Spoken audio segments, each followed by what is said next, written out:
Les méthodes pédagogiques. Les méthodes pédagogiques décrivent la manière de conduire une action pédagogique, durant les séances de formation.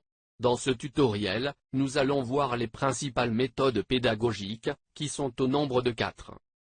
Premièrement, les méthodes expositives. Deuxièmement, les méthodes démonstratives. Troisièmement, les méthodes interrogatives. Quatrièmement, les méthodes actives. Dans un premier temps, les méthodes expositives, qu'on appelle aussi les méthodes affirmatives. Leurs caractéristiques sont très directives. Consistent à exposer le contenu du sujet. Elles sont utilisées pour transmettre un savoir. Leurs avantages, elles sont rapides, adressées à des groupes importants, en préparation rapide et plus facile, sécurisantes pour le formateur. Leurs principaux inconvénients, elles reposent sur la mémorisation. Elles entraînent une attitude passive des stagiaires. En deuxième lieu, les méthodes démonstratives, qui se caractérisent par, elles sont directives. Elles montrent, analysent et expliquent. Elles comportent une phase active, on fait faire à l'apprenant. L'ultime utilisation est de transmettre un savoir-faire.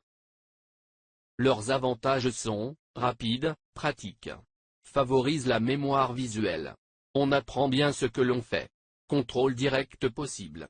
Sécurisante pour le formateur. Leurs inconvénients sont au nombre de 2, ne peuvent s'adresser à des groupes importants. Attitude passive des stagiaires pendant la démonstration. Et en troisième temps, les méthodes interrogatives. Leurs caractéristiques, elles sont directives, le formateur impose ses questions. Elles font découvrir par un jeu de questions bien préparé. Son utilisation est de transmettre un savoir ou un savoir-faire.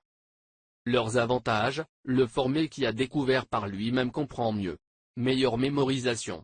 Motivation plus forte compte tenu de la participation. Contrôle direct possible si tout participe. Progressivité modulable.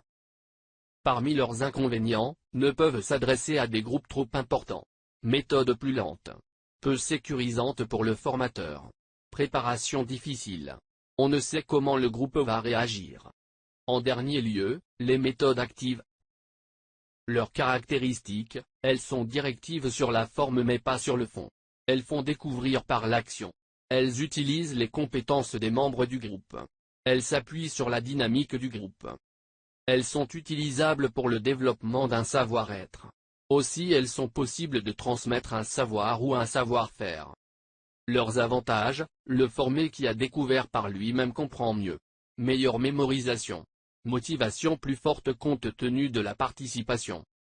Leurs inconvénients sont, progression plus difficile à gérer pour le formateur. Méthode beaucoup plus lente. Peu sécurisante pour le formateur. Prise en compte des rythmes individuels plus difficiles. En conclusion de ce tutoriel, on peut dire que les méthodes pédagogiques et la pédagogie générale, vont être impactées par l'évolution technologique et l'introduction d'outils technologiques, de plus en plus performants. Cette transformation fera l'objet de thèmes à venir prochainement. Merci de votre attention.